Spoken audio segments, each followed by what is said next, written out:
Okay, guys, welcome back to Let's Get Freaky podcast. We've got Karen Holton with us tonight.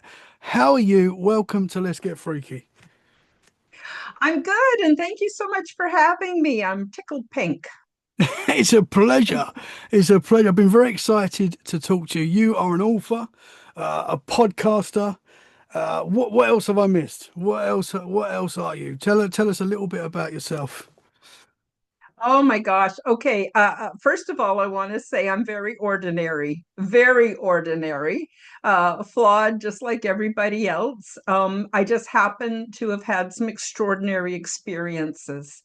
And I'm an old lady, I'm a grandma, and I got cats. So I think that pretty much says it all. But I'm really excited to share what I know, what I've been through, so that other people, because you see, I'm not the only one. I've been told there's millions of us, Hmm. but we tend to gaslight ourselves or shrug it off, or we don't want to appear weird, or and I'm hoping this will give other people more momentum to share what their experiences are. Absolutely. Well, we're living in extraordinary times. I think that's fair to say. I know we Mm, always have. Let's face it, it always has been. But topics like this sometimes get you get the people that are interested in this stuff, and then you get the people that just not that they don't care. It's just like you said. Sometimes you talk about this kind of stuff, and people can think you're kind of crazy, but that is because mm, of what the mainstream has pushed for so many years. That is why that mm. is. Now we're getting to a point where more and more people are willing to talk about this kind of stuff. Let's face it, most people have had some sort of experiences. I've seen things in the sky that I can't explain and had a lot of weird paranormal experiences throughout my life. And most people have. So most people are talking about it more, willing to share more, which is great. And of course, you've got ex-presidents now and presidents talking about it very boldly. And as we record this, had quite a wild week. We had Barack Obama on a podcast. He let slip that aliens are real, even though we already know that if you listen to our shows. But and now you've got President Trump saying he's given out classified information, and it's going to force him to bring his plans forward to sharing to the world that what we already really know, to be honest. But to the guys that sit, that are not interested in this kind of stuff, they're now going to know. If the president starts saying it, they're going to know as well. So it's very interesting times, and it's great for shows like ours. It sure is. I want to start too by saying that I recommend that your viewers do some research into what they call simulation theory. Hmm. Now, it doesn't mean that what we're experiencing isn't real from our perspective. It has life and death consequences for sure. But once people understand that everything we experience is basically generated within the mind, projected outwards, that there's a hell of a lot we don't see because we're so limited with our senses. There's all kinds of things, and that it's frequency and vibrationally generated. So, we have to get comfortable with stepping outside of that box where we feel everything is three-dimensional. If we can't see it, touch it, feel it, it's not real. And actually, that's probably more not real than the frequency related experience. So I just want to frame it that way. Hmm. And I also want to be very honest. I never ever had a spaceship show up, little gray beings beam me aboard, do experiments on, nothing like that. My experience is very much frequency, interdimensional, transdimensional. So I hope we Hmm. get to talk a bit about that today.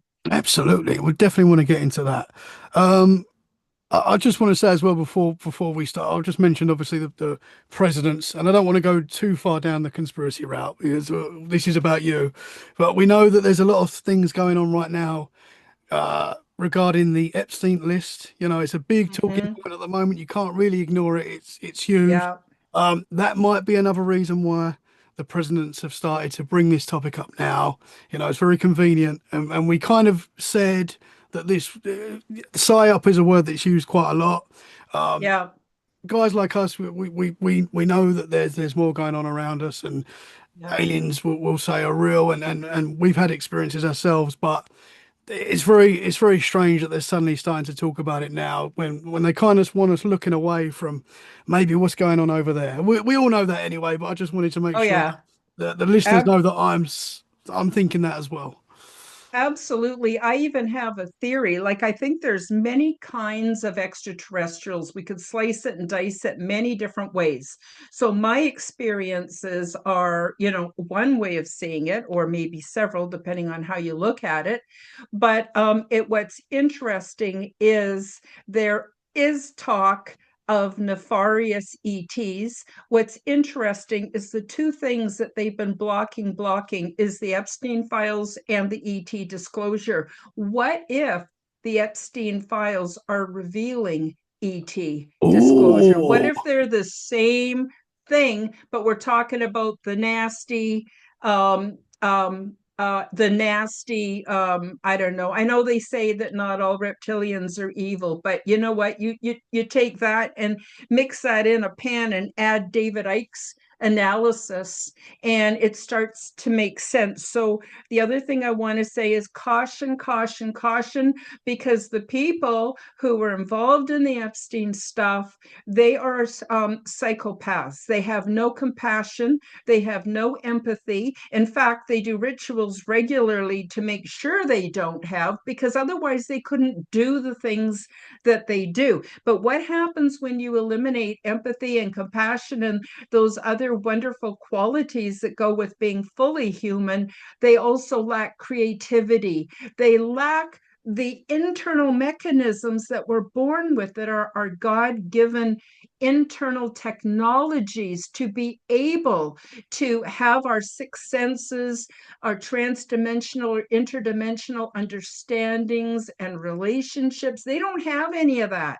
So they can come off like a bunch of buffoons. Oh, it's this, that, the other. But they can't experience it, not the way you and I can. And so hmm. I think it's up to the common kind of grassroots movement for us to be brave and to share our experiences and not fall for the hype and the propaganda. Yeah, Yeah. I hope I'm absolutely. not too No, not at all. That is a very interesting point, actually. Maybe some of this stuff that is about to come out, because we know more and more is coming out. Some of it yeah, is kind of, it's probably not all true. I think it's fair to say. We know the guys are psycho, and the guys that he mixes with are just as bad as well. And then there's probably more that we don't even know about yet. But yeah. it's a very good point that maybe people say that Epstein was involved in everything. And when you say everything, it kind of seems like he had his fingers in Everything. everywhere, every like society, different governments. The guy was I don't know how, very strange. But is it possible that some of the stuff that is going to come out is going to be related to ETs and things like that as well, which is Mm-hmm. very possible. And obviously, as you mentioned, David Icke, the reptilians amongst us already. These guys are, whether they are or not, they act like that, and they, very ritualistic, and they do these strange things, and yeah, Mm-hmm. it's going to get wild. So I really agree with what you're saying there. That Gonna might be get another wild. reason. It's going to get wilder, yeah, for sure. Mm-hmm. Mm-hmm. Absolutely. Buckle up, folks. But yeah, it's going to be interesting. It's going to be interesting, that's for sure. And hopefully, I kind of believe that that the world can be saved. I know there's a lot of doom and gloom. I do believe that, good vibes can win, and hopefully we get something positive coming from this negative time. Hopefully, that's the hope. But I want to go Mm-hmm. to your. I want to go to your where it all started for you. How did you get into these subjects? Where does it begin for you? Oh, well, I have to say I think I'm an unlikely candidate. However, it is what it is. So I started having paranormal experiences when I was a child. And I come from, like many of us, a very dysfunctional family. And I used to be, as a small child, like 4 or 5 years old, I was so afraid at night, so afraid of the dark. And I used to tuck myself all in under my covers. I couldn't even breathe. It was like I was so scared. And then one night, um, I saw an apparition. It appeared to me like a fiery griffin. Now, I didn't even know what a griffin was until I was in my 20s and I was looking through a fantasy book and a book that had fantasy and, stories, that have been passed down through generations, all that myths and legends and stuff like that. But anyway, so it looked like it had like a eagle's head and wings, and it had the body of a lion, but it was all made of fire. So I don't know if that was a screen memory from, say, ET contact, whether that was a spiritual experience, whether that was my own mind reaching out and connecting to something, but it let me know that I was safe. And anytime I needed it, all I had to do was call for it in my mind, and it would be there and it would protect me. And it was such a godsend when I was a child. And then there's all kinds of other things that are really common. Like I had so many repeated dreams, even to this day, of being able to fly, to the point where I actually believe I can fly. I just don't have the faith in generating the frequency or the nature to be able to do so. I know that sounds outrageous, but that is my experience. All kinds of other things, being able to not swap consciousness, but join consciousness with animals. Like, for instance, one day I was at the river and I was lying on this big flat rock, in the sun, and I was looking up and I saw a bald eagle way up there going around and around, and I went, oh, I wish I could see things through its eyes. Boom, I saw myself down below on the rock looking up at the eagle. Then I lost it and I went, oh my God, if I could do that once, I could do that again. So I practiced, and I've done that from time to time. Even now, if I'm out in nature, I will swap, or not swap consciousness, but join consciousness and see things from the eyes of an animal. It happened again later. I had a cat and it was nighttime. And she was under the bed and causing a big ruckus. And I went, gee, I wonder what she sees. Boom. It wasn't like I was trying to do it. It just happened. Boom. I was seeing through my cat's eyes.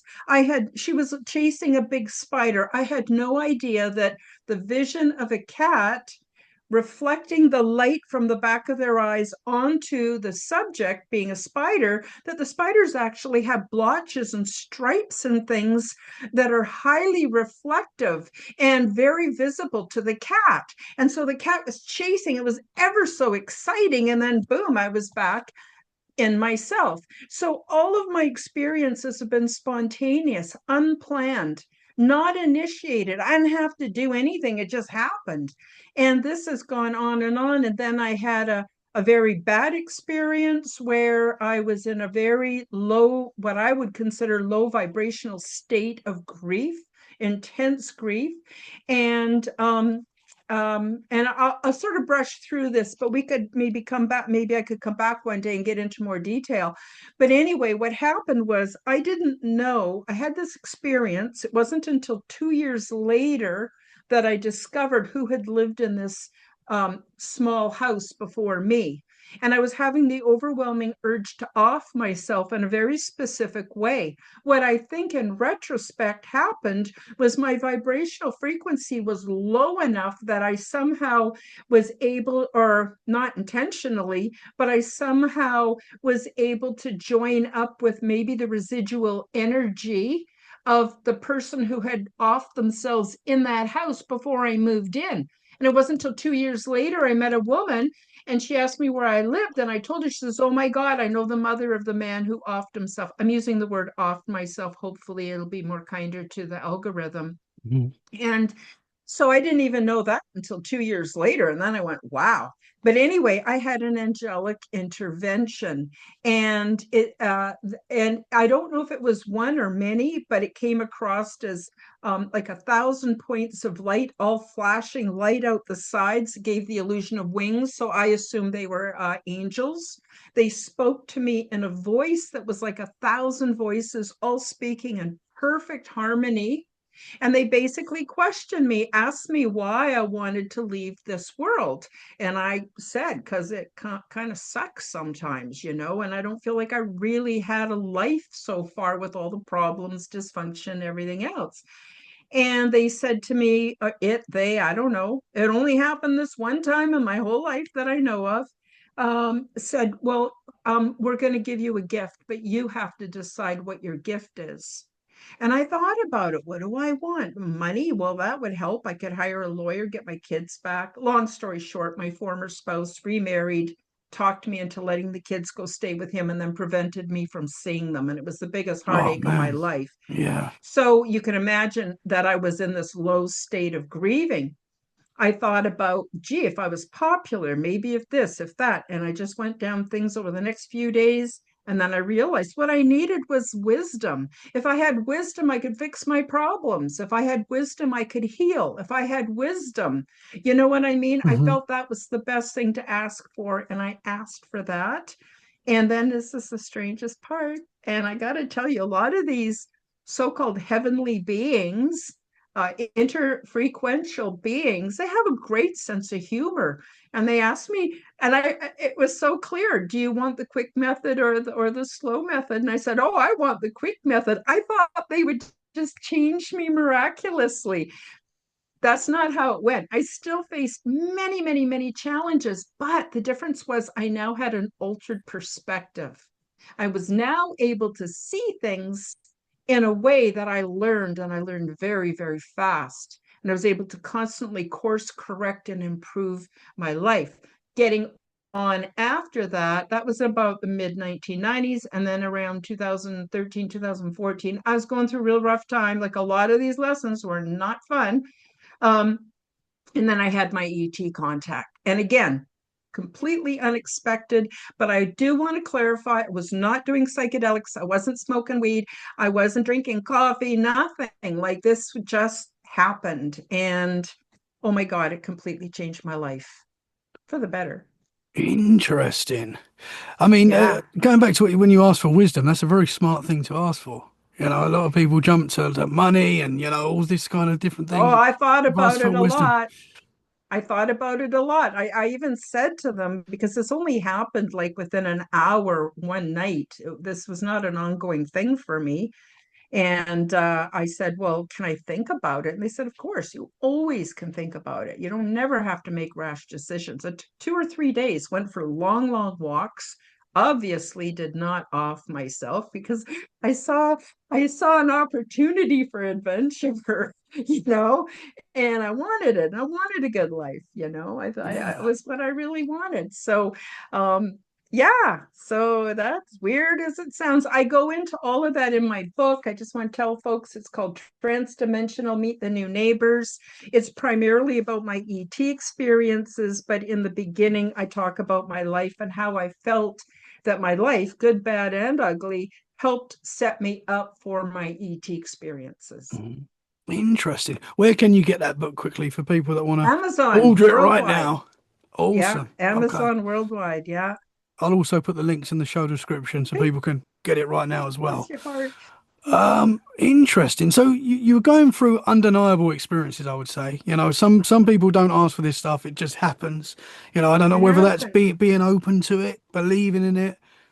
We bring it to ourselves. I think there's something to that. What do you think was going on? What do you think do you think they were angels? Do you think that's what it was?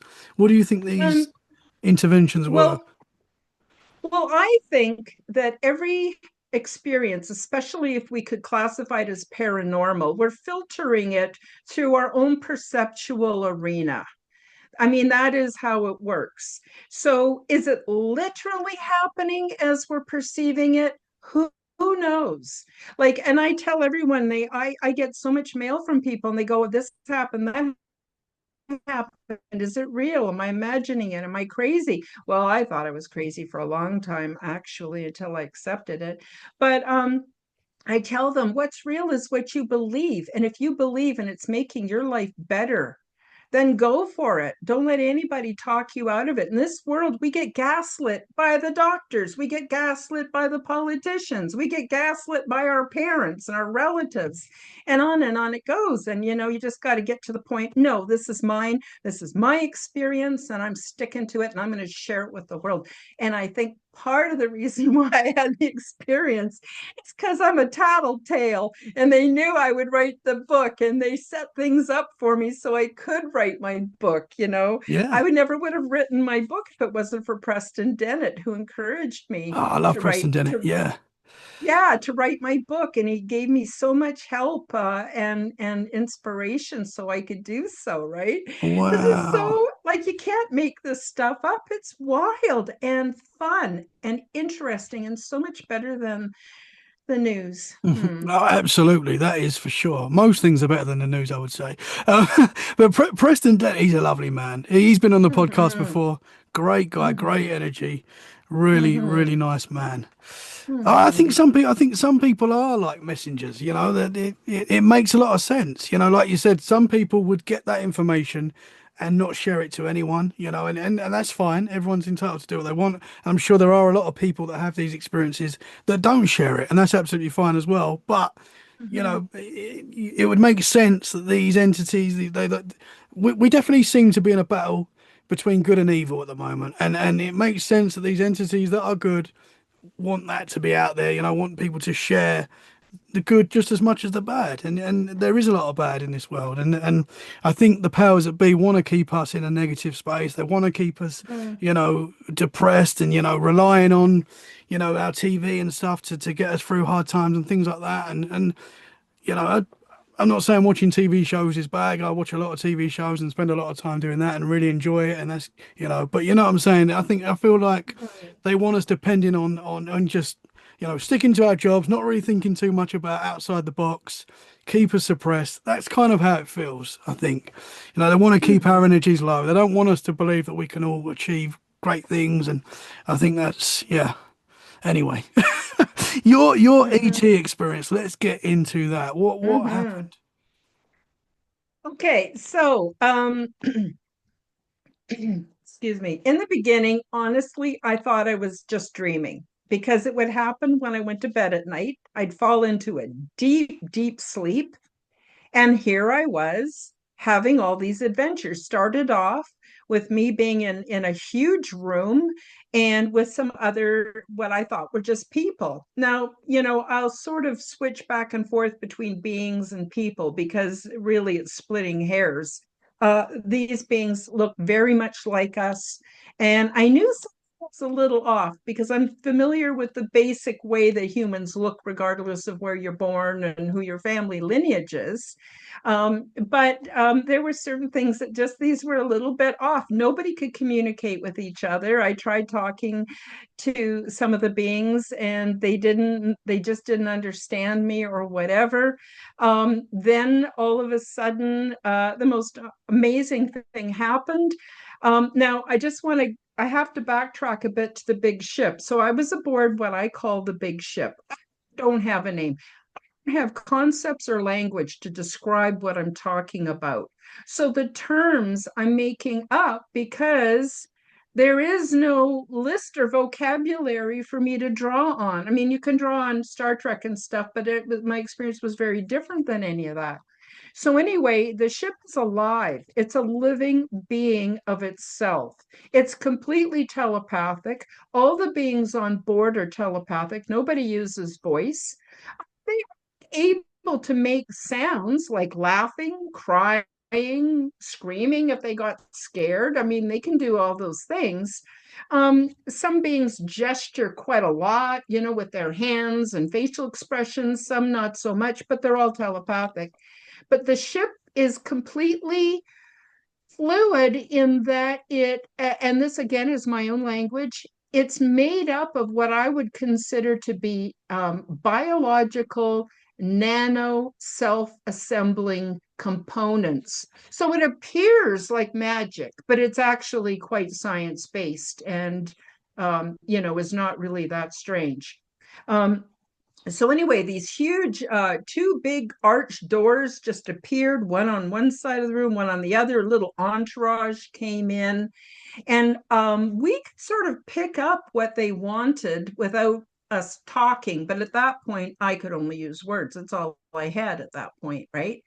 So they put us through an orientation process. It was very painless. We all did a walk through this tube. So that's the other thing. Everything aboard the big ship is ovoid or oval or spherical or round. There's no square corners. This was like this giant big tube. And we do a walk through and they scan us. They're able to find out what our DNA is, our lineage, even our past life experiences, our vulnerabilities, our health, what we would be best suited to for a career when we're ready, if we choose to do that, everything. And then we're assigned a buddy, and our buddy basically shows us around, showed me my quarters, how to operate everything. So, for instance, she took me to my quarters. We went down kind of like a long corridor, and then she just stopped outside of what looked like just part of the wall. The walls are not like paint, they're like a soft, kind of creamy colored leather. And when we turned to it, a door just appeared. So the ship is telepathic. So it knows what you want, what your intention is in the moment, and self assembles to create that for you in that moment. So there's some spatial reality. It's laid out a bit like a labyrinth. I would say several million beings, if that's how big it was, could live on the big ship. It's shaped a bit like a sphere that's flattened at the top and the bottom. So it's sort of like a fat, plump button. And when other ships come, they can dock on top or below and become one unit. There's arms that come out from the sides, and that's where all the smaller craft are, I don't know, created, maintained, stored, whatever. So anyway, we go into this room and it just looks like a room, probably like around, I don't know, 10 by 10, something like that, 10 by 12 feet approximately. And then I picked up from what she was telling me telepathically, how did I like to sleep? So I pictured in my mind just the image of how I like to sleep on a bed at home. It's on a mattress, right, with some blankets and pillows. So then all of a sudden, out from the base of the wall comes this platform. Then this mattress forms and these pillows and everything. And she just motioned for me to lay down to see if it was of my liking. And it was. And she could tell because my body completely relaxed once I lay down there. Then she showed me some of the amenities. All the details are in my book.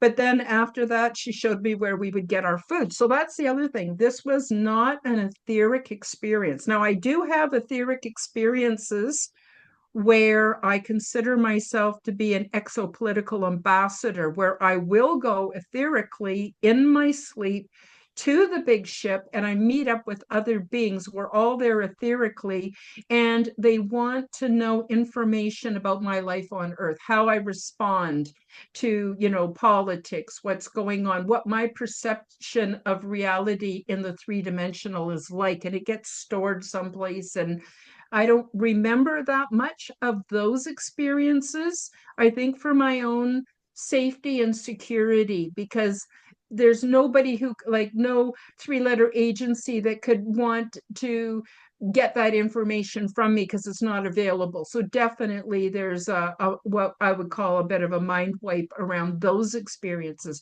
But these physical experiences were very real. Sleeping, eating, drinking, even sex aboard the big ship. I have a whole chapter on love, reproduction, and sex. It's not a porno type book at all. It's very matter of fact, and this is how it's viewed. And it's because I get into the culture, so I don't just describe the physical stuff aboard the big ship. I get into the culture, spiritual beliefs, day-to-day goings on, all kinds of stuff. But anyway, so there's eating. And when I was aboard the big ship, there was no meat as far as I could tell. And that so fits with the experience, because these beings are very loving, very kind, very compassionate. I can't see them having some kind of a slaughterhouse on the big ship. I can't see them doing it.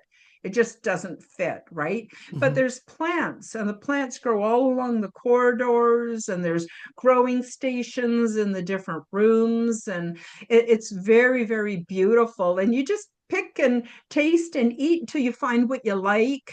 And then once it's not really a day. There's no time. There's no circadian rhythm there. It doesn't work that way.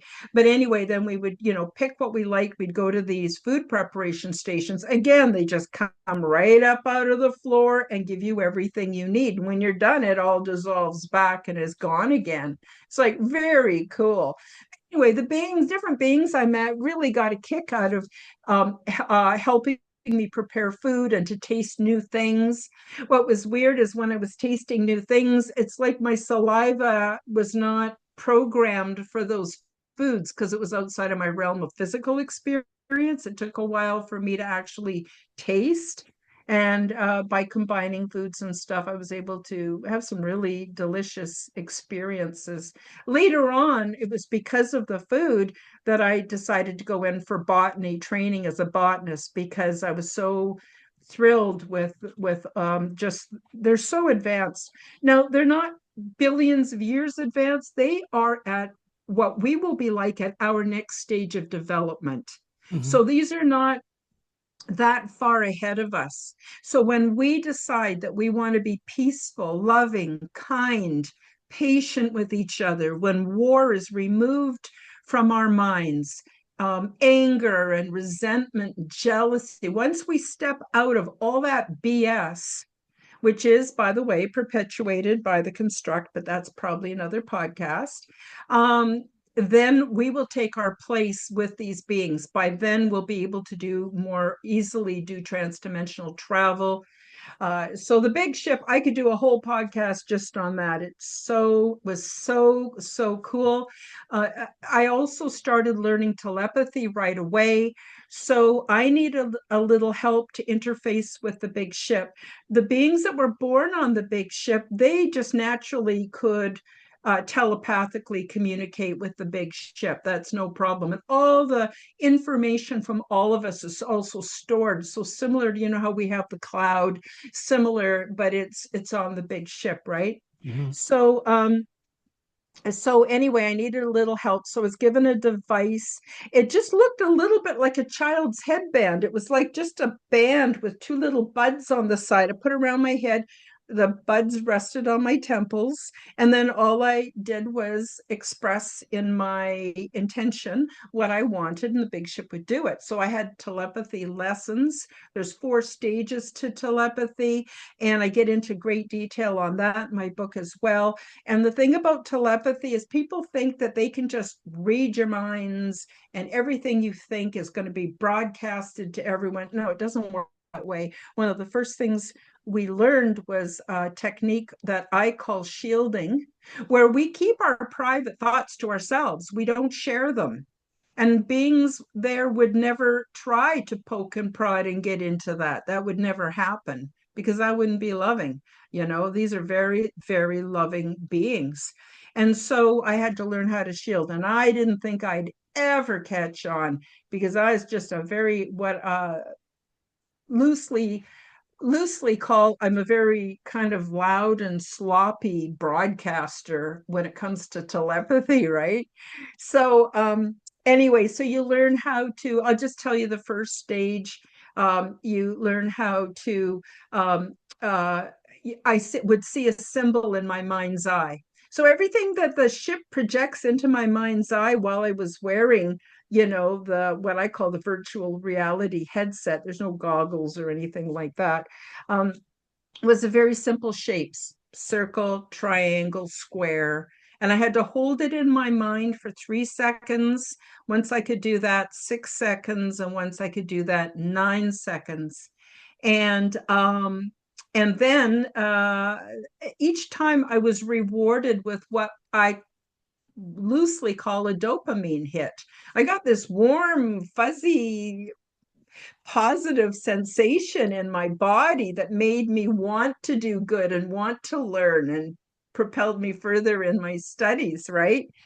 And so that's the first half of the lesson. The second half of the lesson is in my mind's eye, I'm in a room with a half a dozen people and or beings. And then I wanted to be able to broadcast what I was thinking to maybe two of the six and not the rest. So you could have private conversations, as it were, through telepathy, or broadcast to the whole group, or keep it to myself.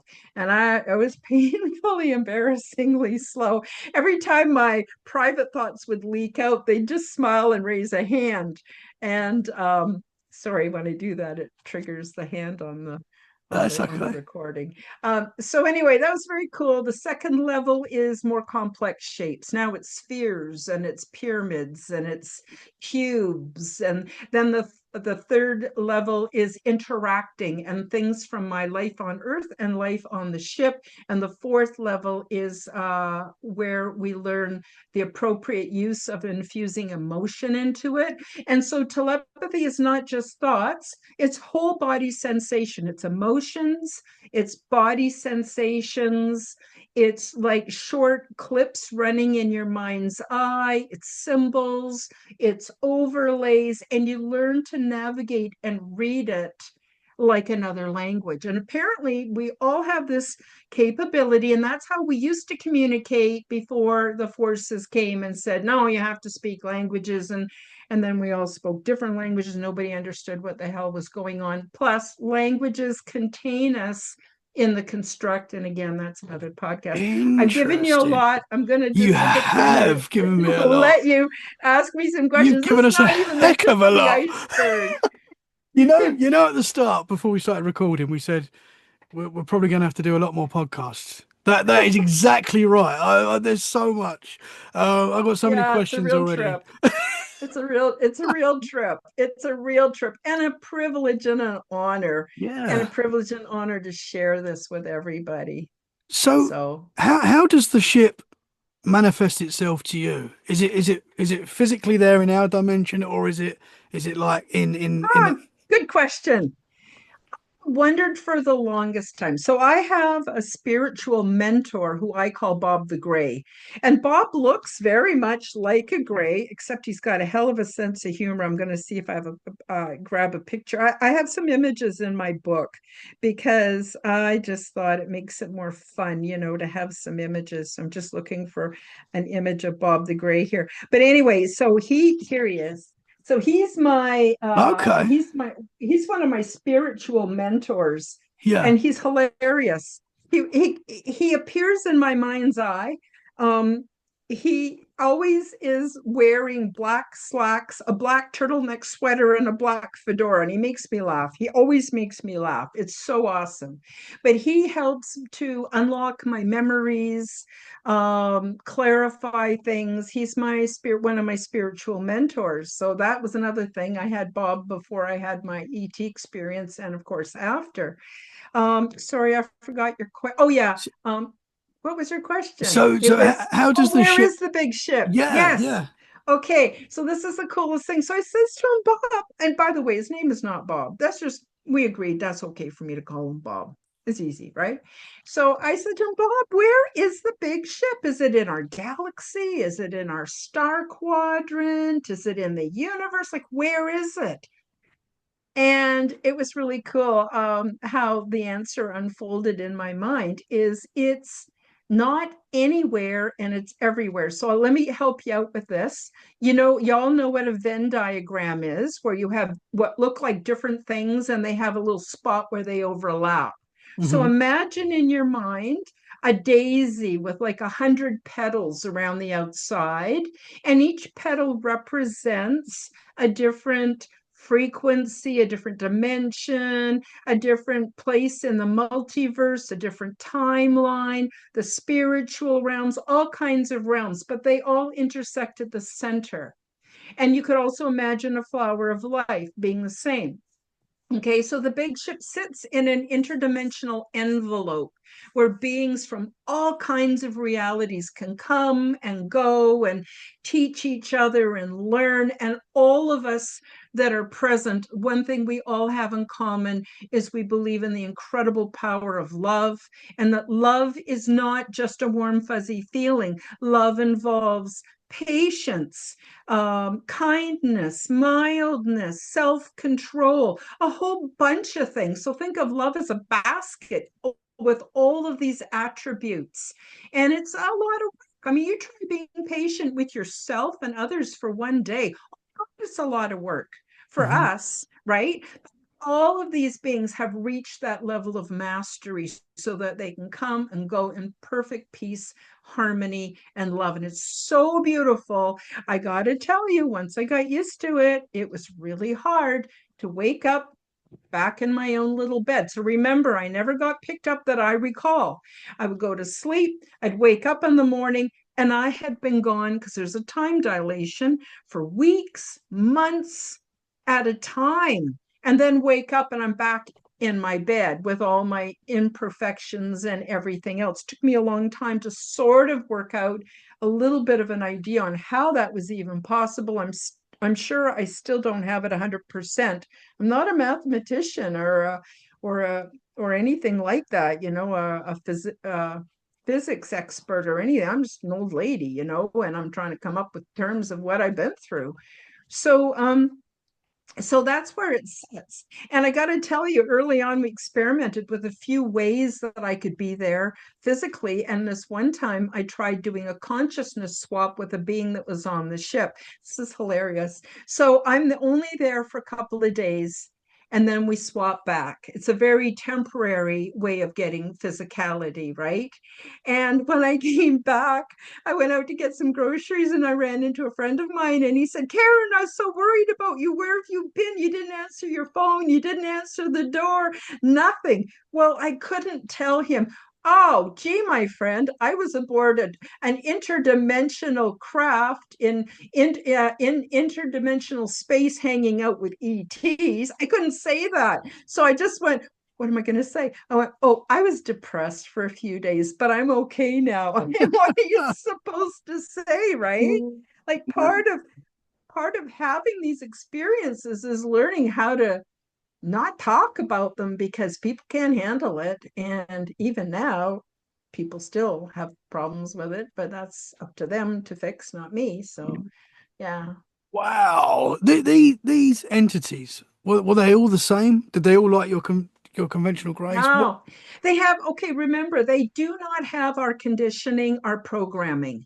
They do not have a concept. It wouldn't occur to them in a million years, a concept for racism or even gender. They do have biological sex, but nobody cares how you present, how you dress, how you are, because everyone's in the love, vibing on the love harmonic.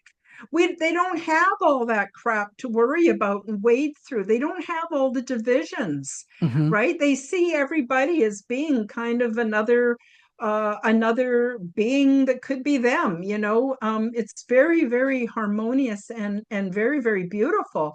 So there's no competition, there's no anger, there's no nothing like that. And that took some getting used to. And then coming back to Earth was always well, kind of a disappointment, to be honest with you. It was very hard. But at the same time, I think that's why it only lasted for 3 months of our Earth time.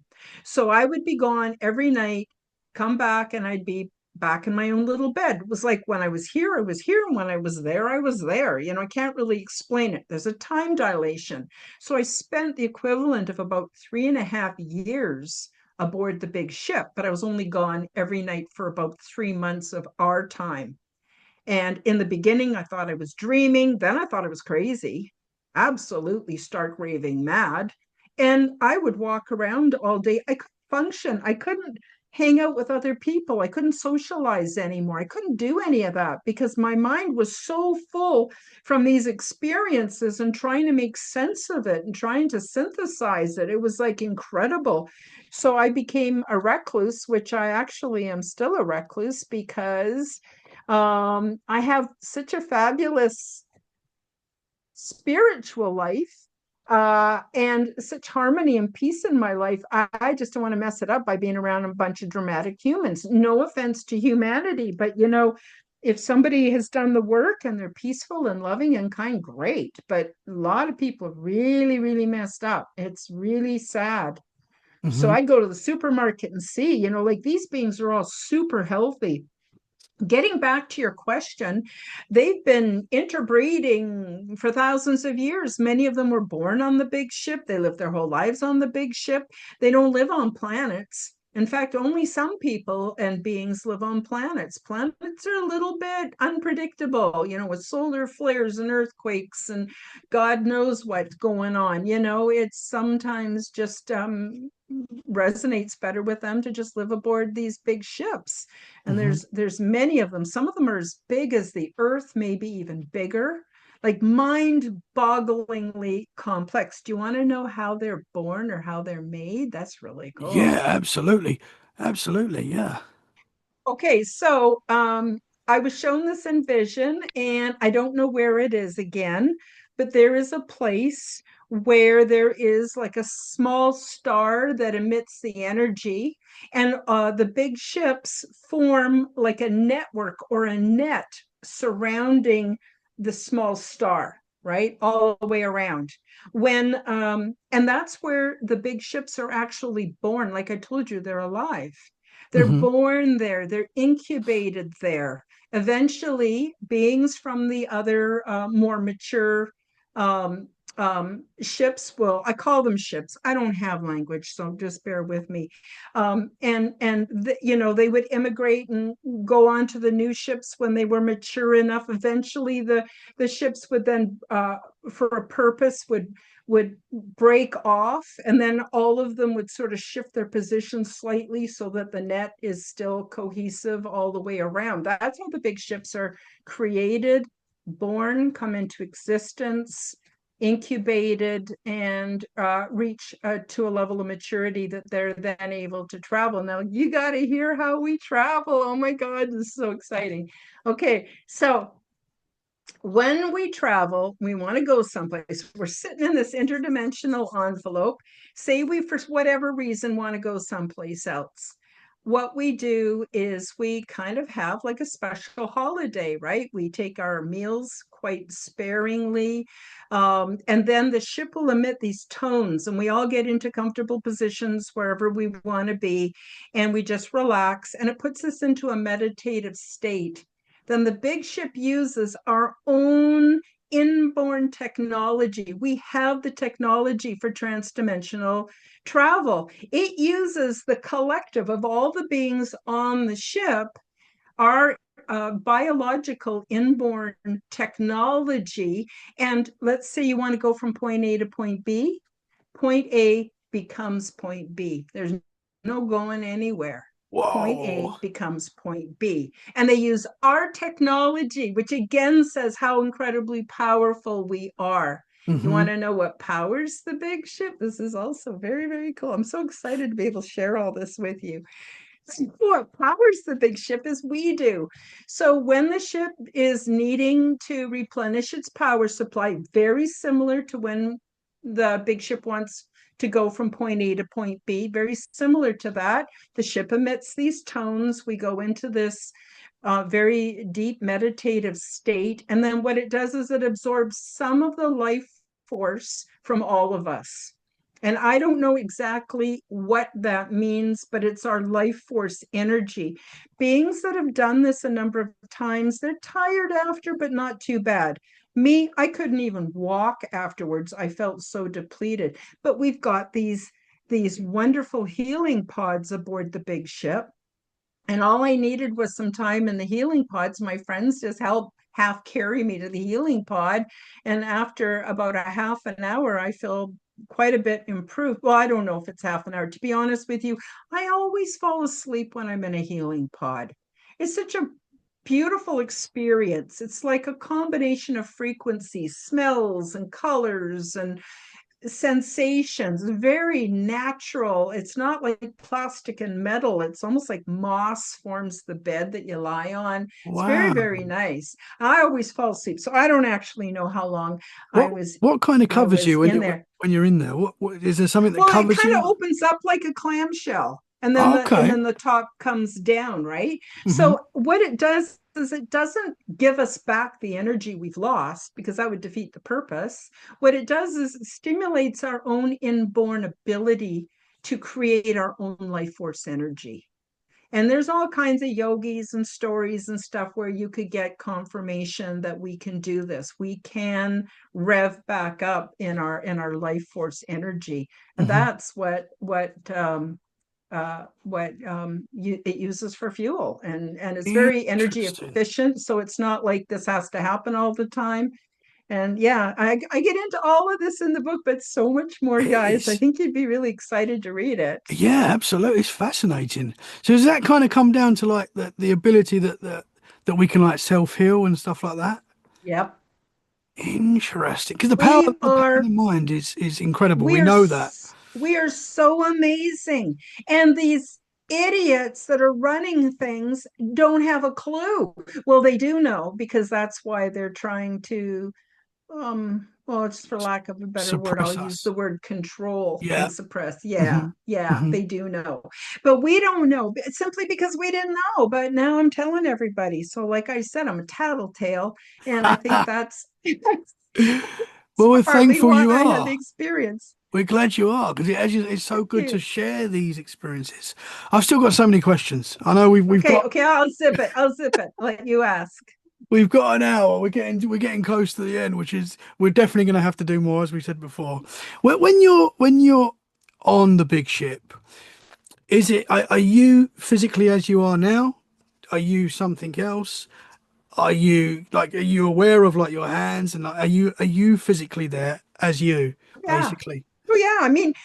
I even poop on the big ship. I'm not kidding. I sleep, I eat, everything. But there's several different methods that you can try. And I tried two before we decided it was best if I went into my own body. So it's kind of like a consciousness transfer.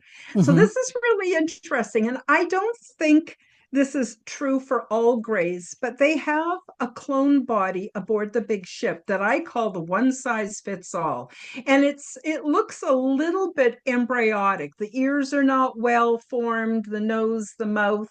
There's no need for digestion, because you only use them for like a very short period of time, the equivalent to what, maybe 24, 48 hours at the most, right? I don't know how they're made. I don't know what they do with them after you don't no longer use them. That was kind of creepy thought right there. And so I tried it, and I felt very uncomfortable. I looked in the mirror and I instantly lost all the things that give me privilege in this life, or that I think give me privilege in this life. I was no longer a woman. I was no longer a white, although they don't have skin pigment. They look very much like grays. And I think some of the beings out there that we have experiences with here on earth are actually these clone bodies that can house your consciousness Hmm. for a short period of time. There's all kinds of reasons why an ET would not want to come and hang out here on earth. It wouldn't be safe, germs, God knows what, right? Pollution, toxins. Anyway, and so I looked in the mirror and I felt physically sick. I was no longer white. I was no longer a woman. Whatever lies we tell ourselves when we look in the mirror, so we can go out on our day and be okay and not be all worried about, what we look like without our pants on or whatever, like all of that. It was like shocking to me to lose all the lies that I tell myself about who I am, gone in a moment, because I was in this clone body. You can tell the different beings that are using clone bodies because they got different mannerisms, different postures, and everyone relies on telepathy instead of language. But anyway, I did not like that. So I guess it was after that I got a clone body, and I got an improved copy of who I am, so that when I'm there, I feel like I am still me. It isn't until I come home or wake up in the morning and then, oh my God, my back hurts and I got arthritis in my toes and my nose is crooked. You know what I mean? It didn't have those imperfections, but I just felt like me, and I felt great. I had perfect health when I was there. And if I didn't, there's the healing pods. Hmm. Everybody has perfect health. Most of the beings live for at least 500 years, much longer lifespans than us. They They are mostly taller, broader hands and feet, but very much like us. I'm wondering if we have time for me just to tell you about two or three sort of peculiar beings that I met. Absolutely. Okay, so one is okay, so first of all, I want to say we're all part of the same species. We're just different family lines or races within, right? We're the human race, even though we have great diversity here on Earth, we're still all humans. Same goes for them. There's a lot of diversity. And then there's all mixed marriages and all of that for generations. So Oh, there's these one uh, we're just getting some bad signal at the moment. family of beings, and they have like, sorry, what? Sorry, we're just getting some bad Oh, signal there. do you If want you me to just wait a say that second? last bit again. Yeah, thank you. Yeah, we're back. We're back. I don't know what happened there. It cut off for a second. Oh, it says now it says my internet is unstable. Okay. So there's one family that I met and they have like blotches and spots on them. And they tend to wear clothes that expose their blotches and spots. So while they're communicating telepathically, instead of gesturing with their hands, their spots and blotches move around and emphasize the conversation. I thought that was really interesting. And in Wow. my book, I talk about how I had the great privilege of going down to their home world and going to one of their naming ceremonies, which led to a very unexpected event. That was pretty interesting. Another Wow. kind of beings, they have the ability to camouflage the same way that chameleons and octopus can do. Hmm. So they've got sensors in their skin that will mimic the background and they can hide if they want to. But mostly it was interesting. Their cultural preferences for very bright colored clothing. So you could always know they were there. And then their skin would have the same pattern on it because of the clothing and the colors and the patterns that they were wearing. Another kind of being that was unusual, very unusual, were what I call the aquatics. Now, they're not really aquatics because they don't live in water, but they do live in a fluid environment that has the same oxygen content as here on Earth. But I was surprised um, was that I actually was able to take part in a shamanic ritual within one of these tanks. So I tell you in my book all about what I had to do to prepare my body for going from gas breathing to fluid breathing and what that experience was like, and then coming back into a gas environment, what that was like physically for me. And of course, would not have been possible without the healing pods. The healing pods also help us all to acclimate to the big ship because we come from all different backgrounds requiring different circadian rhythms, different gravities, different all kinds of stuff, right? Hmm. So sorry, I'm rambling No, again. not at all. So This is fascinating.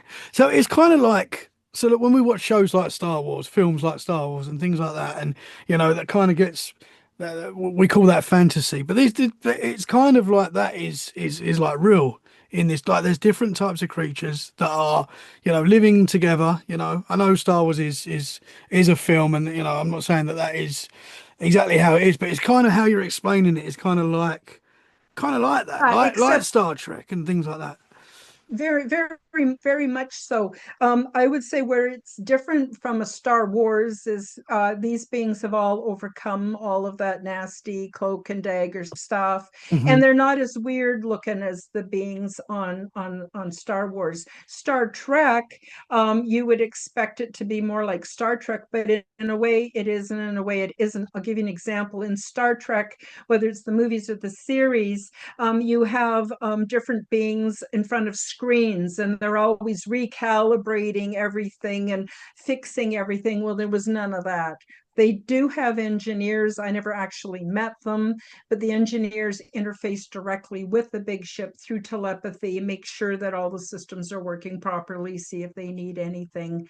Yeah, it's pretty cool. It's very cool. How often are you on the big ship? I mean, is it It was every? only for 3 months Oh, you're not going back back. in, no, No. Well, I Oh. have been back once in 2020 with Bob's assistance. I did, and I don't know if I was remote viewing, lucid dreaming, or astral traveling. I think those are all different kind of categories that don't really exist. I think that might be all the same thing, right? Hmm. And I went back and I got to see my friends and I got to get some training about how humans and all kinds of worlds are being affected by what we would loosely call alien implant technology.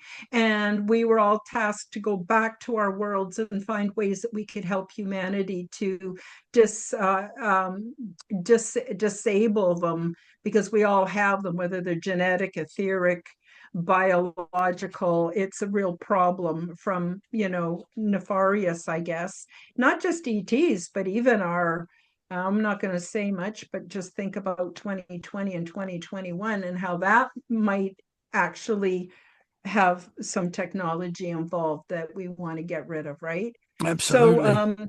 yeah, and then I came back, but that was it. That's it. And I haven't really been back since, but I do believe I'm getting on in age, 70 now. I don't plan on going anywhere in the next 20 years, but you never know. I do think that when I die, I'm actually going to go there and live there. And that's where my life is, because that's where I prepared for my career. We haven't even had time to talk about the pre-settlement program, the intergalactic resettlement programs, how they work, the origin of humanity, all kinds of stuff. But I know it sounds like I'm just pushing my book, but I No, am. push I'm away. pushing Yeah, my book, absolutely. Yeah, Transdimensional, Meet the New absolutely. Push Neighbors. it. 100%. And I've gotten, out of all the reviews I've gotten, they're all 5 stars. Everybody's loved my book, so I'm really Yeah. grateful. And I'm going People to have be been getting very it. kind That to is for me. sure. I'm going to be getting it as well. And there's so much. I've still got so you were so right. We're going to have to do a lot more podcasts. But I mean, do you think you could get back there now if you wanted to? Like if like I don't know, next week you like your intention was to get there. Is that possible? Well, it might be, but there has to be a purpose. Everything is done with a purpose. Hmm. So, my 3 months of experiences, unpacking that, making sense of that, finding concepts and language for that. Actually, it was 2017 that my guides, my higher guides who are invisible, uh, told me, Karen, you got to get off the pot and get out there and start telling people it's time. You've had enough time. You need to do this. And then I didn't even publish my book until 2024, the end of Okay. 2024. So it Hmm. took me a long time because I'd be writing and working on my book, and then something wouldn't quite be right. And then it was funny because my guides would make me stop and do it again until I got it right. Like it had to be accurate. It's really strange. So I don't know at this point in my life if there would be a good purpose for it. I'm sure it could happen. But again, I have a feeling that that was enough. And if people can digest what's in my book already, and another thing that's really interesting, getting back to simulation theory, you could actually look at my book and read the contents from a simulation theory perspective, from a flat earth perspective, from a globe earth. It fits for everything, which Hmm. I thought was super interesting. And I'm thinking of rewriting the book, um, rewriting it from a flat earth perspective, which is not a flat disk. This is not what I mean by flat earth. Flat earth is just any theory that's outside of the standard NASA globe earth perspective, right? Hmm. And yeah, so anyway, but I wrote this in sort of, in my preamble, I tell everyone I'm going to write this in globe earth just because the most common people would be able to relate to it and digest it that way. That was important. Hmm. Yeah. So interesting. It's so interesting. You mentioned about the big ship that it like it's a life of its own. It knows what we kind of want. Doors will Yeah. open and it's just Yeah. like a knowing, which is kind of like Yeah. a psychic ability, whatever you want to call it. But it's very interesting. I heard Elon Musk Whatever your thoughts on Elon Musk, you know, I know it can be controversial to some, you know, but he mentioned on the Joe Rogan podcast not too long ago that our cell phones were gonna, in like 5 or 6 years' time, which is not far away, are gonna be more like receptions of our minds and our thought. Like we're gonna be able to look at our phone and it's going to know what we want instantaneously. It's going to take us to what we want, which is kind of wild. We kind of can't really imagine that. I don't think now, but how the world, we can imagine it. But I mean, I can't I imagine looking at my phone and it popping up Facebook, for example, you know. But that's kind of what well, he said is coming. actually, it's going to be better than that. I've seen it in vision, where our own bodies, you know how we produce heat? Hmm. Well, there's mechanisms to capture, harness. Heat is still energy. And everything would run off of that. You can heat your house, drive your car, operate, technology, everything just off the body. But even better than that, the next thing will come out is like a little box that you put down, and then through your mind you're able to activate it, and you get the screen and you get whatever you want. But then the stage after that is just going to be like a little pin you wear that's going to do it. You don't have to go in and get implants in your brain or any of that crap. Hmm. Don't fall for that. That is all crap. I'm No. sorry. Yeah. And the whole system is on the verge of changing. If any of you are Chris Bledsoe fans, he wrote UFO of God. He um, he has said he doesn't know the exact date, but it's in 2026 that our whole paradigm is going to shift. So then Yeah. we won't be using Facebook. Don't have to get into all the flaws and all the cautions around Facebook and all the other stuff. Well, all that'll be gone. It'll be basically us opening up our technology that we're born with. It's God given. We'll be able Hmm. to communicate. Distance, time, and space don't exist when you're dealing in that kind of a realm. And it's going to be fantastic. And just to prove my point, there are a series of videos out by Kai Dickens called the Telepathy Tapes, and work she's done with nonverbal autistics, and they are able to meet in a place called the Hill. And see, they're already doing it. And now that people are realizing that they're not, pardon the expression, retarded, that they're beyond intelligent, many of them are savants, we're now learning from them on how we can do this too. So there's a Hmm. huge shift. Don't get scared, guys. Don't get scared, and don't fall for the BS and the Interesting. propaganda. Yeah. Hang on. You're worth it. Take good care of your bodies, take good care of your mind, and just prepare to be amazed. Interesting. Whoa, I mean, we've clearly got some big things coming this year. You know, clearly we got, as we said at the start, presidents talking about classified information that's coming out. You know, it's going to get tasty. That is for sure. You know, we live in a world now where I kind of don't know how you can be skeptical to the supernatural side of things. You know, because it's so in our faces kind of now. And it's becoming more prevalent, so it's going to be very interesting. And Mm-hmm. we've got to do a part two. And we've gone over our hour. But I have absolutely loved talking to you today. It's been super interesting. Thank I've you. still got a Yeah, I've really million enjoyed it. questions. Yeah, well, actually, I highly recommend. I don't mean to be bossy, but I highly Do recommend it. you read the book, and then your questions will be right on point, and you'll know Yes. exactly what I'm talking about. So it would Hmm. help. But I don't want to be too bossy, No, although absolutely. I Very, am a bit of very. a boss. It's good My to be name is bossy. Karen. I don't know what to say about that. I try not to You're a be a nice Karen, Karen. but They're not all bad. yeah, we're not all bad. Karens get a Not bad rep. We love yeah. Karens. So yeah, I'd love to come back and talk some more whenever you're ready. Let's do it.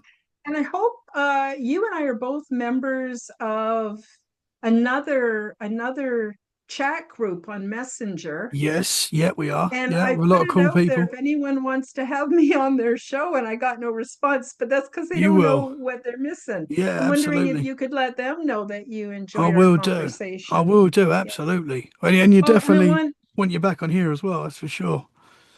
I also encourage people to come and check me out at Karen Holton TV. That's my YouTube channel, but that's also my channel, on X and Rumble and Telegram and Odyssey. And I'm part of the Forbidden Knowledge Network with Chris Matthew. And Awesome. so I'm on all audio podcasts. My podcasts are called The Quantum Guide Show with Karen Holton, the Aliens and Angels podcast. People say, well, why don't you just do one podcast? It's because one of them is to interview guests that have amazing stuff that they're doing for humanity. That's the Quantum Guide Show. Aliens and Angels podcast is all people who are experiencing angels, aliens, anything within that genre. And it's a safe space. Everybody can have their opinion. No one has to think like me, no problem. And then I also do another one called Unseen Nexus, where me and a girlfriend, we just shoot the crap and talk about all the things we know and experience, and I love it's it. awesome. So yeah, so thank you for letting me tell everyone about my channel. Well, you are a very cool lady, and I'm excited to talk to you again. Thank you so much for coming on, sharing so much. As I say, there's so many questions. I know the Freaky fam are going to want you back, so we'll arrange it. We'll do it very soon. And you've said where people can find you, but I'll share the links in the show description as Thank well. you. If you can send them links Awesome. over, I'll add them to the show description. And thank you very much.